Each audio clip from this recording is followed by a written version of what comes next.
Hey guys, John here. Welcome back to RPG A Day 2024, day 15. And today's prompt is greatest character gear. This is a really cool prompt. Alright, well, you can go in a lot of different directions with this one. When I think of character gear in an RPG, I'm always looking, of course, for games that have interesting ways to acquire stuff. A lot of times, I'm looking at verisimilitude. What I really have always appreciated is games that make gear kind of part of the world, whether that's through like the Chromebooks for Cyberpunk, or like Azura's Whole Realms catalog for second edition Forgotten Realms, or even stuff like the Investigator weapon guides for Call of Cthulhu. I mean, this is such a great treasure trove of information for period weapons. He's got two. They've got the modern day one. They got this one, which is for the classic 1920s, 1930s era. And then they have a modern one. And I think they were working on a Gaslight version. I don't know. I don't know where that...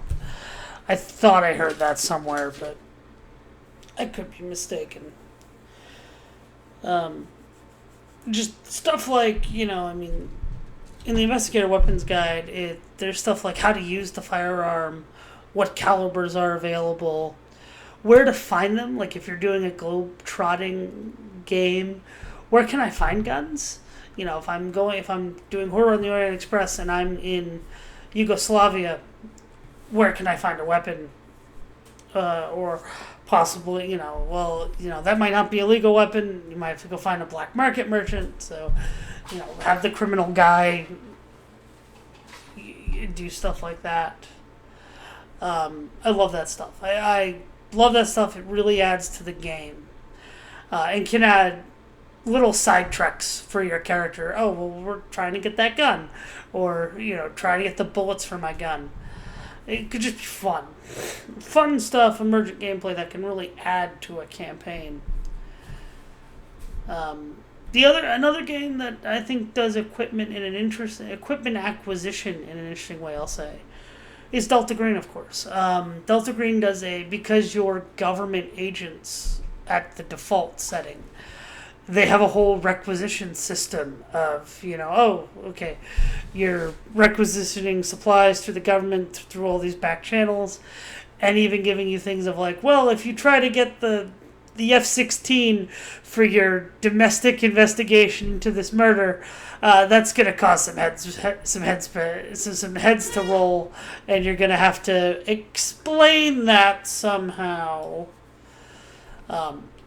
I love that stuff. I think that's just cool stuff. My buddy Fry in his TikTok talked a bit more about the gear of Cyberpunk and how that very much has become the standard, particularly of how cyberware is handled. And I would have to agree. Pretty much everyone. It's like in horror games using sanity stats. If you have a science fiction game that uses cyberware, you have humanity as your thing. It just works because you are becoming less human and you have to deal with that all very White Wolf kind of stuff, and I love that too.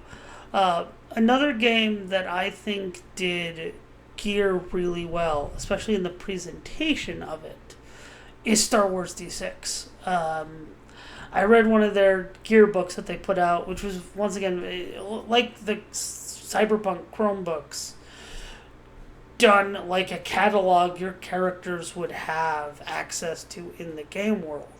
So it had advertisements, it had, cool, other options for what you're doing.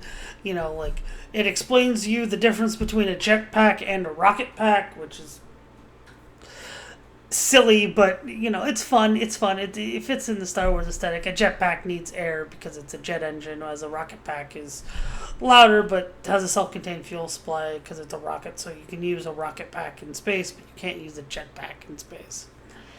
Um, really technical shit that probably doesn't belong in a Star Wars game, honestly, if we're being really technical, but it's okay.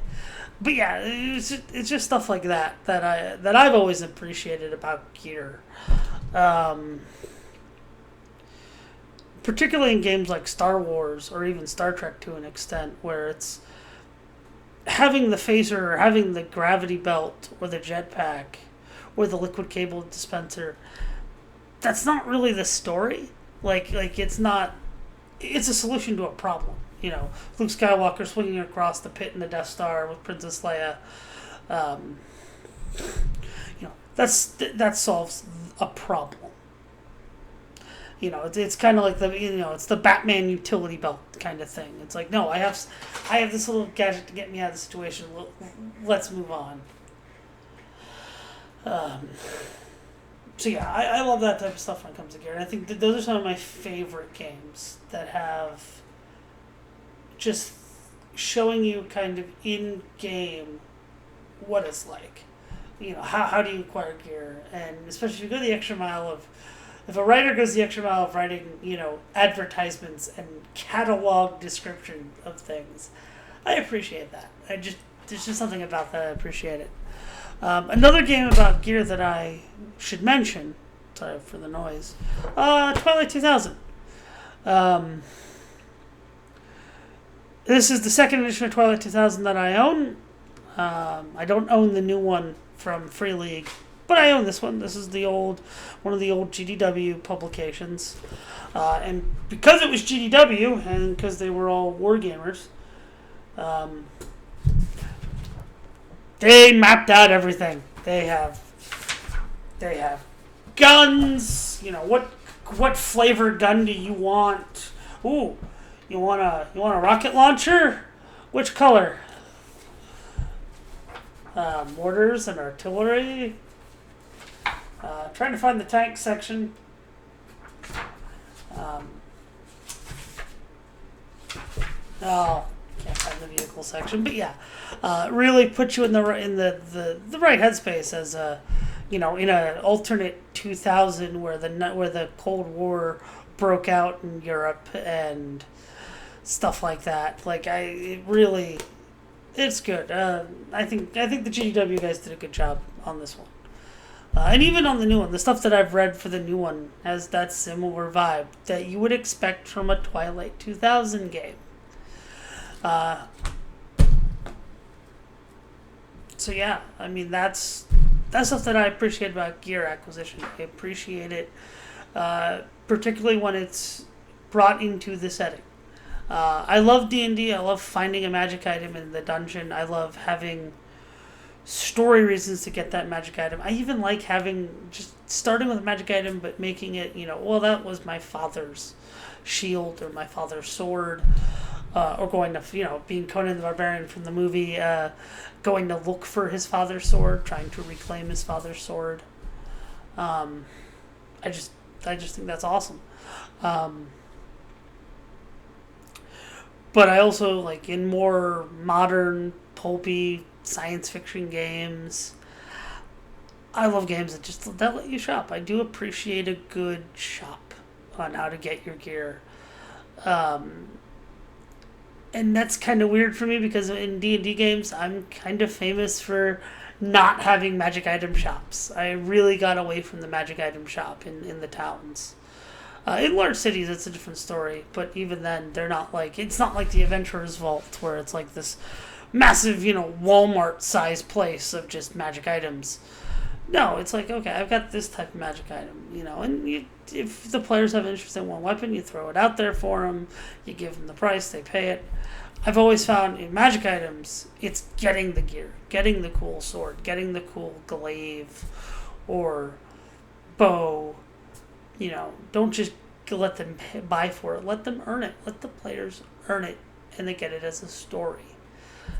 Some of my favorite games are the ones where I've earned that magic item. I played a paladin once in a Pathfinder game with my friend Jane running, and part of my arc. He was kind of a quote unquote fallen paladin, was disgraced, lived as a hermit in the desert for a while, and he got, he went to a temple of his god Athena, and he found, made peace with his dragon mount. And yes, I played a paladin with a silver dragon mount. Coolest freaking thing ever. Thank you, Jane. And I also got a Frostbrand in that dungeon, and it was part of that arc it was part of the arc of that character, and it was cool. It served the story purpose, and it was just awesome. But yeah, tell me what your thoughts are about Character Gear. Would love to hear them. What do you like in terms of a game system? I'm always eager to learn. Anyway, guys, I'll see you in the next one, and game on.